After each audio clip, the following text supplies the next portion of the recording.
आंखें गायब थीं और उनसे काला गाढ़ा खून टपक रहा था। सबसे डरावनी उसके पैर थी, जो पूरी तरह उल्टी मुड़ी हुई थी।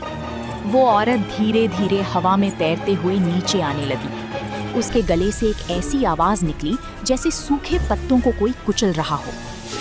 बहुत सालों बाद कोई जिंदा रूह इस महल की मिट्टी पर आई है। आर्यन पीछे की ओर भागा, लेकिन बरगद की जड़ों ने उसे चारों तरफ से घेर लिया। वे जड़ें किसी जीवित सांप की तरह हिल रही थी। एक जड़ ने आर्यन के पैर को जोर से जकड़ लिया और उसे पेड़ की ओर खींचने लगी।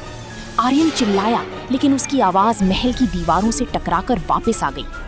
उस चुड़ैल के लंबे नाखून आर्यन के गले के पास पहुंच चुके थे। उसकी सांसों से सड़ी हुई लाश जैसी बदबू आ रही थी। वो आर्यन की आंखों में झांकते हुए बोली, अब तुम कभी बाहर नहीं जाओगे, तुम भी इसी पेड़ का हिस्सा बनोगे। तभी आर्यन के हाथ में उसका मोबाइल लगा। उसने घबराहट में तेज फ्लैश जलाना शुरू किया और अपनी जेब से माचिस निकालकर सूखी जड़ों के एक हिस्से में आग लगा दी। आग लगते ही वो चुड़ैल दर्द से कराह उठी और पीछे हट गई। आर्यन ने अपनी पूरी ताकत लगाई, जड़ों की पकड़ से खुद को छुड़ाया और बिना पीछे मुड़े गेट की तरफ भागा।